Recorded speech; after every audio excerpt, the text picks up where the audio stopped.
Welcome back to the Deep Dive, the place where we don't just summarize research, we synthesize it, extracting the fundamental knowledge and unexpected insights you need to be truly well-informed. And today we are definitely undertaking a very ambitious deep dive. We are. We're looking at a country that has, so successfully marketed itself as the world's ultimate eco-paradise. Yeah. Costa Rica. It really is more than just marketing, though. It's a whole global brand, and it's built on things you can actually see and touch. Yeah. The misty cloud forests, the active volcanoes. And the sloths. You can't forget the sloths. Not forget the laws, or the toucans, and of course that national motto that you hear everywhere, Pura Vida. That imagery, it's just so powerful.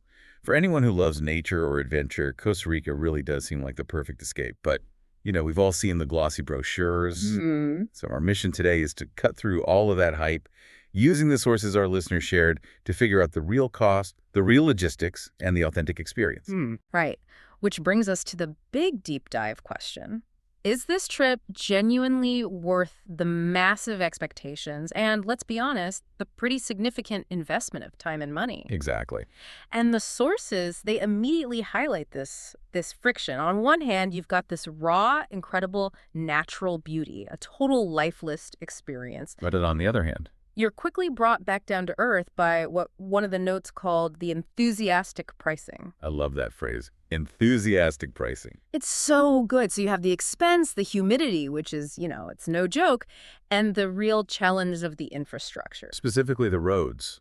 We have to talk about the roads. I saw that description that some of them looked like they were designed by an angry toddler. Yes, it's such a vivid image, right? But it sets the right expectation. This is not a destination for the, let's say, the faint of heart when it comes to getting around. No, not at all. And that's our goal here. Yeah. We want to give you the exact tools and knowledge to minimize those logistical headaches so you can just maximize the beauty. So we're going to break it all down. Okay. We'll tackle choosing the right airport, the great 4x4 debate, the secret to affordable food, the whole soda system, and balancing that mix of adrenaline and serenity. And then, at the end, we deliver the final nuanced verdict. So let's start at the very beginning, mastering the movement. Before we can get to a cloud forest, we need to get you off the plane and onto the road. Right. So, logistics landscape, part one.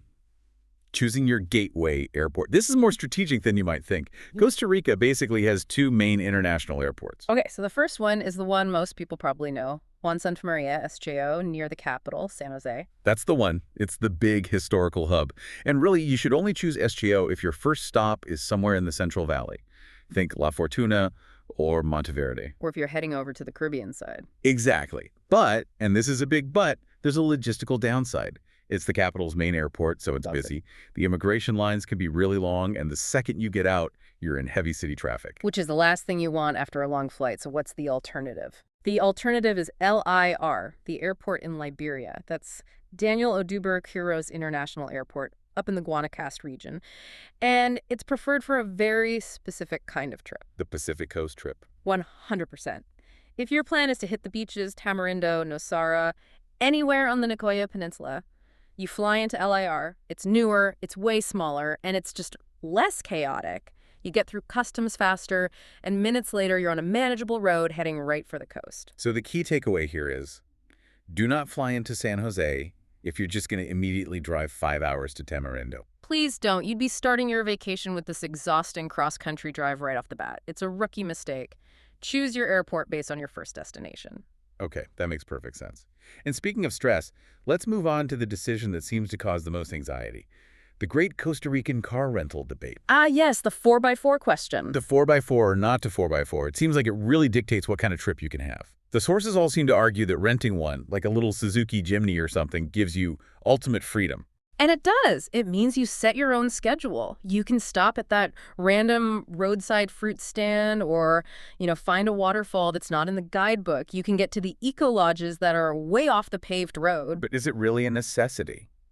It is, but maybe not for the reason you think. It's not about, extreme off-roading. It's more of a defensive measure. Against the potholes. Against the potholes the size of small children, yes. The main roads between big towns are usually paved. But the second you turn off onto a secondary road to get to a cool hotel or a hidden beach, it's often unpaved, steep, and full of these massive craters. Especially in the green season when they're just full of mud. Exactly. So the 4x4 isn't about the power, really. It's about the high ground clearance, so you don't destroy the bottom of your car. Which leads us directly to what the sources call the absolute critical advice. The insurance mandate. Yes. Full insurance is non-negotiable. Let's break this down because this is where people get tripped up. They think their credit card coverage is enough. It is not enough, and that mistake can cost you thousands. Costa Rican law says you have to buy the local liability insurance, the SLI, from the rental agency. It doesn't matter what your fancy credit card offers. So when you see that ad online for a car for like $10 a day. That's a fantasy price. It excludes the mandatory insurance, which can add another $15, $20, even $30 a day. So your $70 a week rental suddenly triples when you get to the counter. Wow. And that's before you even add the full zero deductible coverage. Right. And skipping that full coverage is a huge gamble because if you do have an accident, even a small one, you have to pay for the damage up front, out of pocket, and then try to claim it back from your credit card company months later. What a nightmare. It's a vacation-ruining headache. So yeah, the full insurance is expensive. It can push the total cost to $60, $80 a day for a 4x4, but it's the only way to drive on those roads with actual peace of mind. Okay, so the 4x4 offers freedom, but at a high cost and with some driving stress. What's the alternative for someone who's, maybe a bit more budget conscious or just an anxious driver? The efficient shuttle system. It's brilliant. Companies like Interbus or Greyline run these comfortable air-conditioned vans on a fixed schedule between all the major tourist spots. So La Fortuna to Manuel Antonio, that kind of thing. Exactly. It's way less stressful and a lot cheaper than renting a car for 10 days. The trade-off, of course, is that you lose the spontaneity. You can't just pull over to take a picture of a toucan. Correct. Which is why the sources recommend this great hybrid approach. Oh, this is the best of both worlds strategy. It really is. You use the shared shuttles for the long hauls, like that 4-hour drive from San Jose to La Fortuna. Then, once you're settled in a town like Monteverde, you just rent an ATV or a small car locally for a day or two to explore the area. That's smart. You get the freedom where you need it, but you save a ton on the rental and insurance costs for the long travel days. Precisely. It's a great strategy. Okay, let's talk about timing. The seasons. This seems to affect everything. Cost, crowds, the whole experience. It's pretty straightforward, but so important. You have the dry season, which is roughly December to April. That's peak season. So great weather, but Big crowds and high prices. It's reliably sunny, which is perfect for the beach, but places like Manuel Antonio National Park can feel really, really packed. then you have the green season, which starts around May. And it's often just called the rainy season, which sounds kind of miserable. It needs a rebrand because the green season is fantastic, it's cheaper, the crowds disappear, and the whole country is just incredibly lush and vibrant. And the rain isn't an all-day thing, right? The sources were pretty specific about the pattern. Not at all. The pattern is usually very predictable. You get these beautiful sunny mornings that are perfect for hiking or ziplining. Then in the mid-afternoon, you get a guaranteed, hard, but usually short rain shower. Which is basically a built-in excuse for a nap. Yeah. A mandatory siesta. A mandatory siesta. And it breaks the humidity, cools everything down, and leaves the air smelling fresh for the evening. Honestly, for anyone on a budget who wants to avoid the crowds, the green season is the way to go. Okay, so we've got the logistics sorted. Let's move on to life on the ground. Accommodation and, my favorite topic, authentic cuisine. First, let's manage expectations on where you're going to sleep, because this is where that enthusiastic pricing really kicks in. Right, this is not Southeast Asia. It is absolutely not. You need to budget for U.S. or European level prices for hotels. I mean, all that ecotourism and conservation costs money, and the infrastructure to support it in these remote jungles is expensive. Don't expect to find a $10 a night bungalow in the popular spots. So let's break it down by location, starting with the adventure capital, La Fortuna, which is all about the Arenal volcano. La Fortuna is all about two things: views of that volcano and the geothermal hot springs. And here you see a really clear split between luxury and practicality. The high-end resorts. Yeah, places like Tabacan or the Springs Resort, they're a huge splurge, easily $400, $500, $600 a night. But what you're really paying for is private access to their incredible landscaped thermal pools. But the smart traveler can get the same experience for a lot less. A lot less. The mid-range strategy is perfect here. You stay in a nice, clean hotel in La Fortuna town for maybe $100, $150 a night. Then you just buy a day pass to one of the big hot springs like Baldy or Ecotermales. How much is a day pass? Around $40 to $80. So for a couple staying 3 nights, you're talking about maybe spending $350 total versus $1,500 at the luxury resort. That is a huge difference. You get the same volcanic water soak, just without the 5-star hotel room attached. Exactly. Now, if we go from the heat of La Fortuna up into the cool, misty air of Monteverde, the whole accommodation experience changes. Monteverde is where you go for full immersion, right? Yeah. It's all about the eco lodges, the rustic cabins, right in the cloud forest. Total immersion. It's less about pampering and more about, a deep sensory experience. You're just surrounded by mist and the sounds of the jungle. The sounds you fall asleep to. And the sounds that wake you up. Specifically, the howler monkeys. We have to talk about that anecdote. The source described the sound as a demonic wind tunnel. Which is just the best description ever. It's not a gentle chirping. It is not gentle. It's this incredibly loud, primal, guttural roar that just echoes through the trees at dawn. It's startling, but it's also amazing. It's how you know you're really in the jungle. And you get wildlife right on your doorstep. The notes mention coatis just wandering past the balcony. Yeah, those little raccoon-like creatures. It's all about that rustic connection to nature. Okay, and finally, let's head to the coast. Manuel Antonio. Very popular, very beautiful.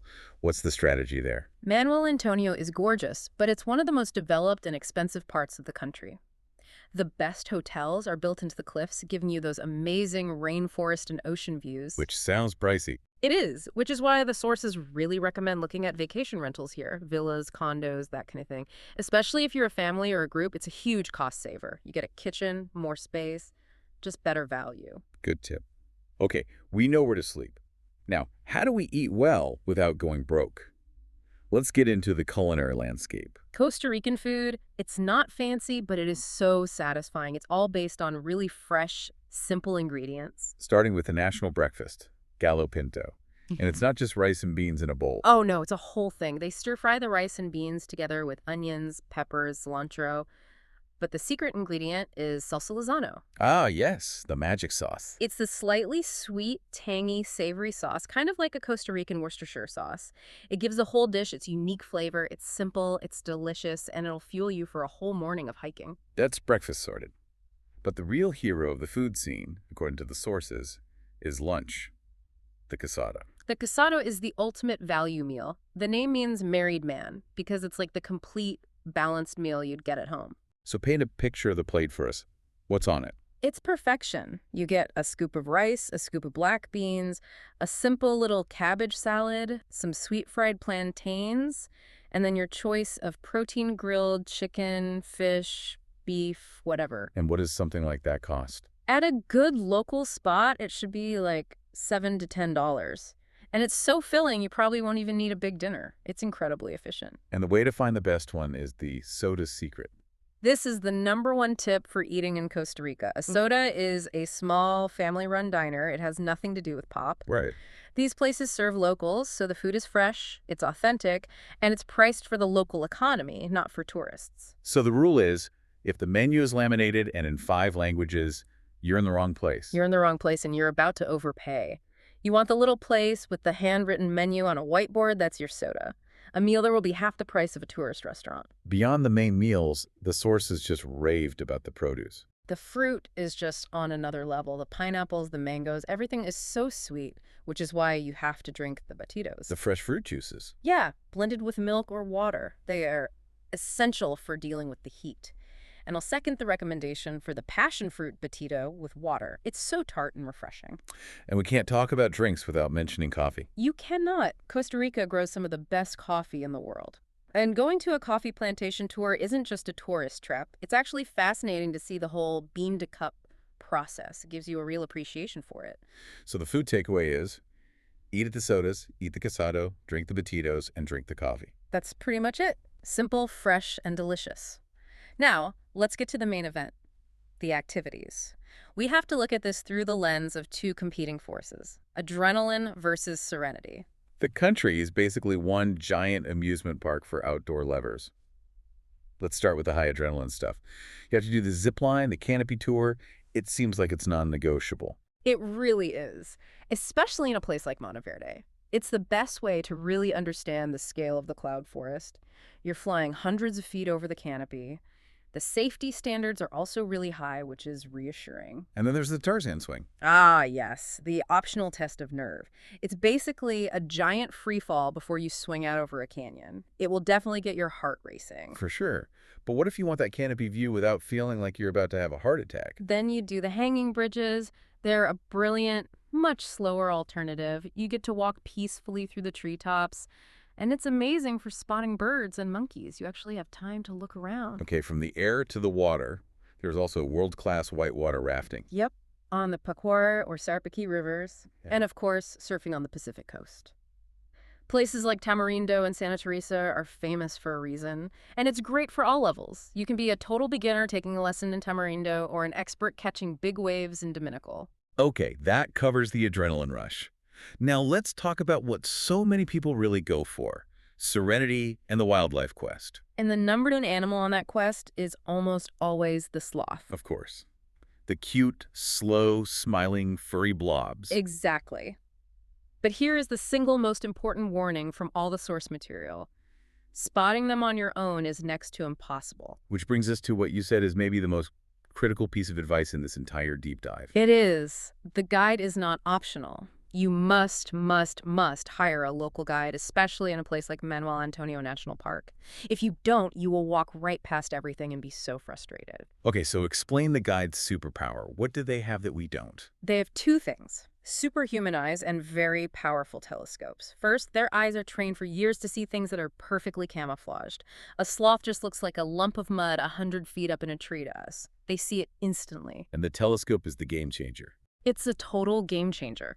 They spot something, they set up the scope, and suddenly you have this crystal clear, close-up view. You can even take amazing photos with your phone through the scope's eyepiece.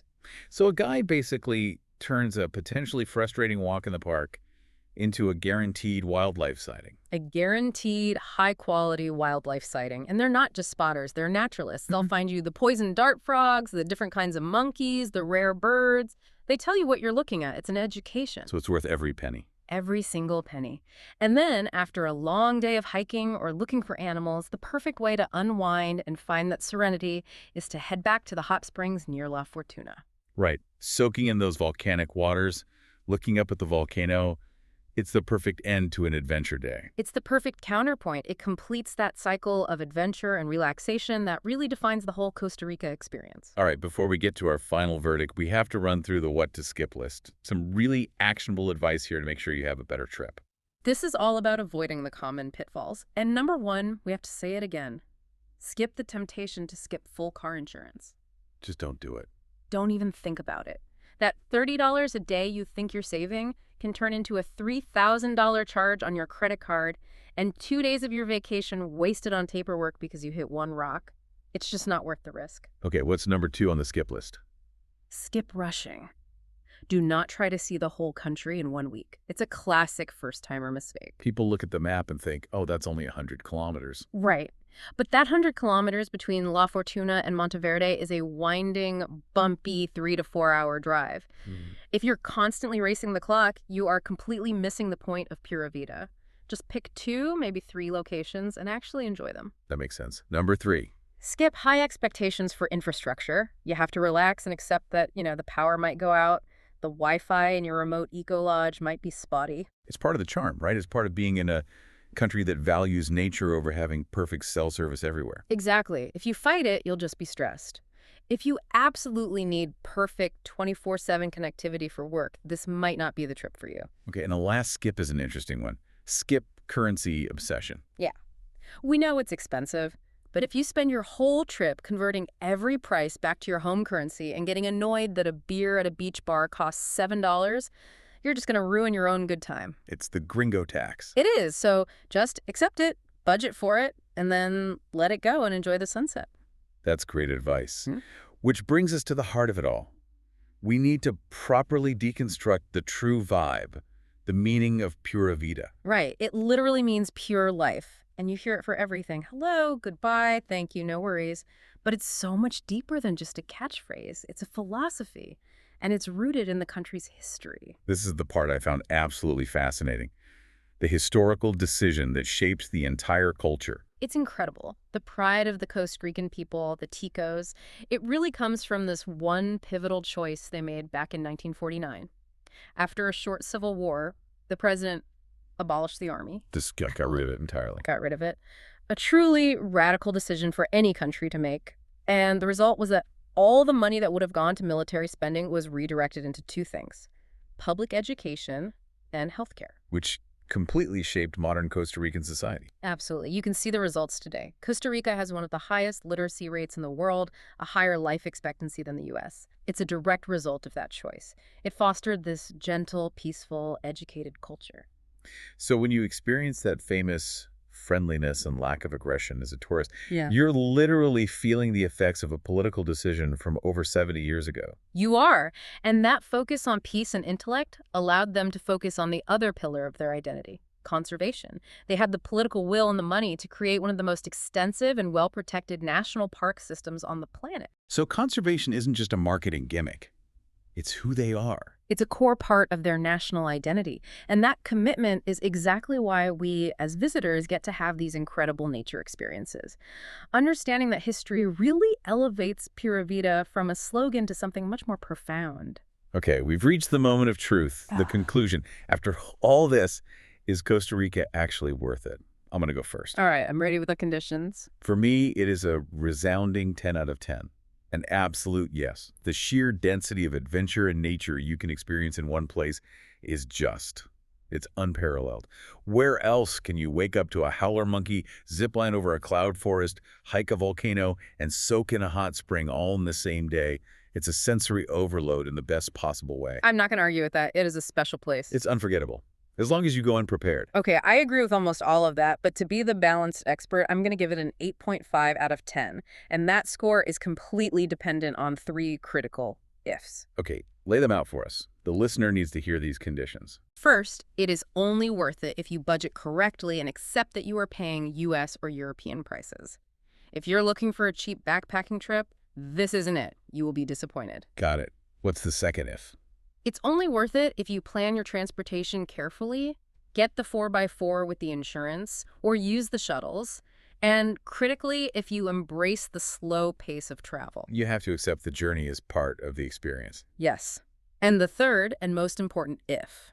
It is only worth it if your number one goal is nature and wildlife. That has to be why you're going. And the flip side of that. The flip side is it is not worth it if you're looking for amazing nightlife, high-end shopping, or, cutting-edge gourmet food. That's not its strength. You go for the pure life, the natural world. That is a perfect, measured, and super informed final verdict. So it's a big thumbs up. You have to go in with your eyes wide open, ready to pay the price for that incredible biodiversity. Exactly. Pack your rain jacket, hire the guide, and never ever skip a casado at a local soda. Before we sign off, let's leave you with one last provocative thought that really ties all of this together.